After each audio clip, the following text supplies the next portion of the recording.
Ladies and gentlemen, I'm meadsy69. Welcome back to some Hold My Beer. We've got two replays for you. We've got a Conway and we have this tank right here. One of the most broken tier 10 tech tree tanks that is in the game. Now, it is driven by Iron Loves RNG. He has been a feature on the channel a few times from the RNG clan. Now, I'm not going to really talk about the T100 Lite because we've spoke about it many times, and we all know just how good this tank can be. Now, what we've spoken about before is this map and how getting this side of the map can change the outcome of the game. If the enemy, or if all the team and your enemy team, your team, come this way, it is really important for the mediums or the light tanks to get this side of the map. It really is important. And of course, there is a couple of tanks, everyone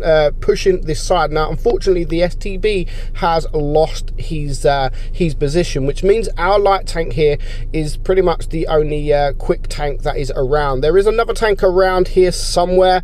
I don't even know where he is, the other medium tank. There he is, the 120 that's just decided to try and be a hero, and yeah, he's not really going to do too much. So unfortunately for the T100, he can't really push left and deal with the mediums and the light tank on the enemy team.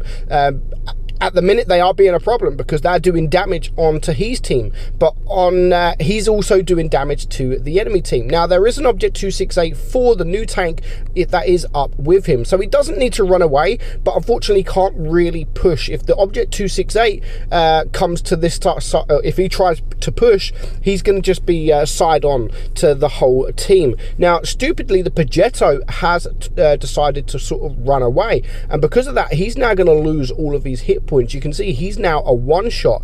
Not quite sure why he did that. The whole team are around here. Why is the Progetto running away? They had this side of the map, and because of that, our guy here in the T100 Lite, he's just farming damage on these heavies, just like the enemy light tank is doing as well. He's farming damage on the red heavies, and the red light tank is farming damage on the green heavies.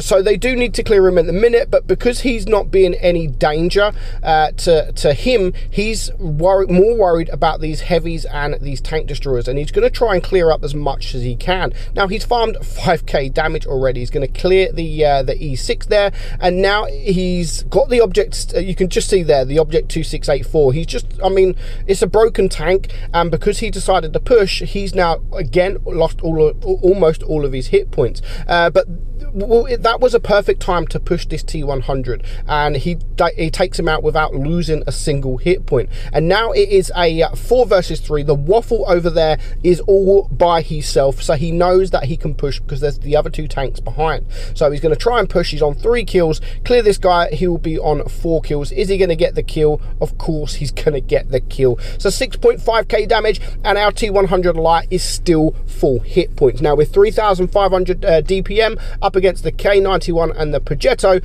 with Ivan here, Ivan Panzer 4 in the Jagdpanzer, he's there for backup, so he's just going to get on the higher ground. Of course, you need to go for the Progetto really, and he's going to do exactly that. Nice shot into the rear. So 6.8k damage and just this K91 left. You'd think it would be game over with the Jaegeru looking directly at this tank, but yeah, not quite at the moment. Now, maybe he is, I mean, you can't really say he's blocking the damage. He's just sitting in front. He didn't sit directly in front of the Jaegeru, but nevertheless, a fantastic game. 6 kills there. Didn't really lose any hit points until the very end. He saved all of his hit points, and that's what I said.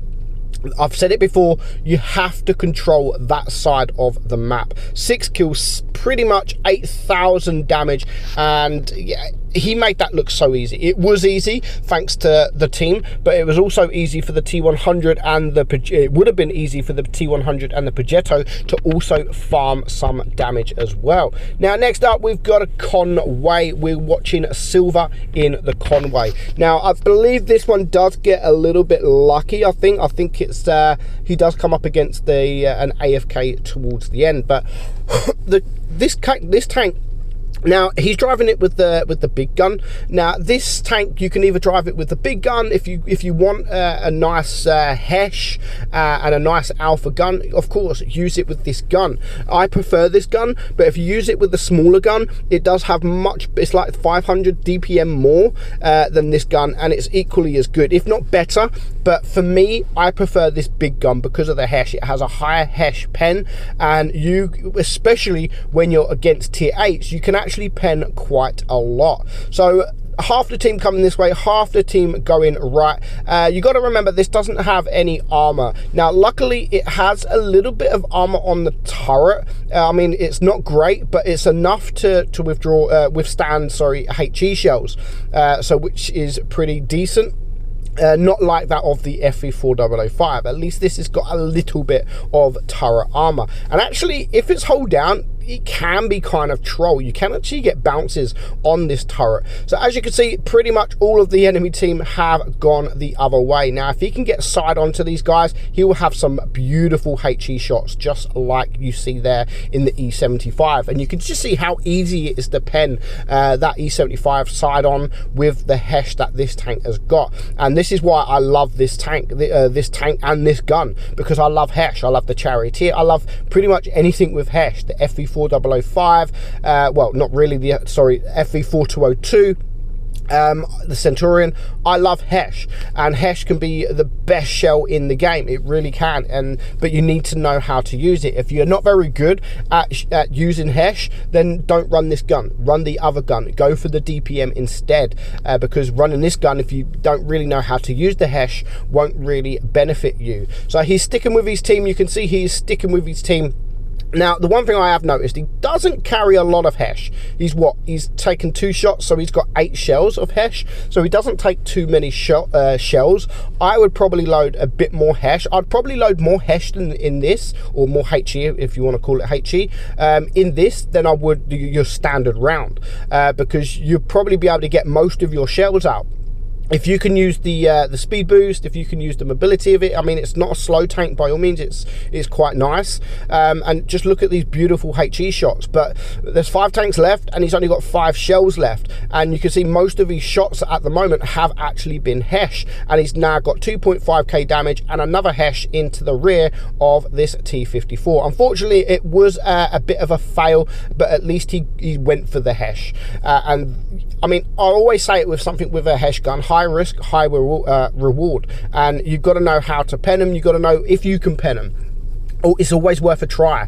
And even tier 10, the best thing with Hesh, because it is really high pen, you can pen most tier 10s from the side and the rear as well. Pretty much you can pen almost anything from the rear, and you can pen a lot of tanks from the side as well. So a nice shot there, 573. So his damage is now up to 3.4k damage, and it is a 3 versus 5. However, there are a couple of one shots. There goes the T54. If he can get a Hesh shell into this guy, the E75, he'll pretty much be a one shot. Doesn't get a Hesh shell, but he gets a nice hat shot into him, so he is still now a one shot. So both E75s are a one shot. The Conway is a one shot, and there is just another tank. So it's a 1 versus 4 at the moment, but with 3 of them being on a one shot and him pretty much being full hit points, it shouldn't be too much of a problem. Now in this situation, it would probably be better if you was running the DPM gun, because it has much more DPM, but you need to try and save your hit points, because as I said, you've got not a lot of armor,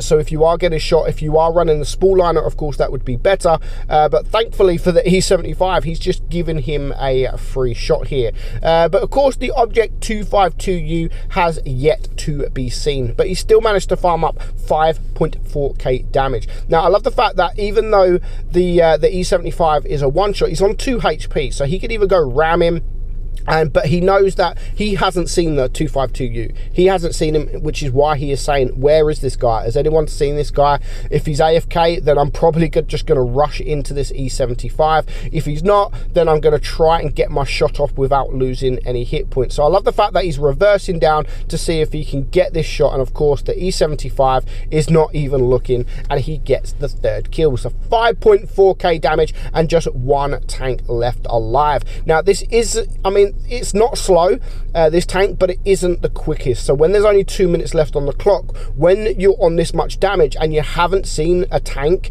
and you're thinking maybe he's AFK, but where is he AFK? Is he AFK this side? Because, I mean, I don't remember him being this side, or do I go to the enemy spawn? Now, if he goes to the enemy spawn, there's only 1 minute 45 seconds left on the clock. That's going to waste a few seconds, quite a few seconds. And this is where you start to panic, because you don't want to draw. And fair enough to the E75, like, I don't know. He's not telling him. He's not telling him where he is. And people don't do that. I mean, a lot of people on the enemy team, if they've got an AFK player, they'll write in chat AFK. But when there's only a minute and a half left on the clock, don't tell them that he's AFK, because this guy, as most people will do, they will go to the spawn thinking that they are in, I mean, now he's telling them where he is. But they will automatically go to the spawn, and in this occasion he's not even in the spawn. So with just 1 minute left on the clock, this tank doesn't have great DPM with this gun, so he needs to get there quickly, and most likely, because he hasn't been seen, he's also going to be full hit points as well. So just 50 seconds left on. He still needs to find this guy who will be full hit points. But the best thing about this tank, and of course a few other tanks, is of course the hesh. So he can always get behind and use the hesh to up his DPM a little bit more. So you can see he's worried now. He's worried that it's going to be a draw, and then just as that happens, he finds this guy. He's going to go for the hesh, and that there was a very, very important high roll. 800 damage, just over 800 damage, which now brings him to a 2-shot. So by the time he has this shot, you can see 15 seconds left on the clock. He's going to have time, but no need, because he finishes with a beautiful ammo rack. So that was very lucky. If he would have bounced or anything like that, or if he would have had that high roll, then this could have been a different outcome. But nevertheless, 7,200 damage, well played. And this tank is so underrated. It is a brilliant tank in the right hands. So I hope you enjoyed today's video, guys. I'm meadsy69, and I will catch you all very, very soon. Bye-bye.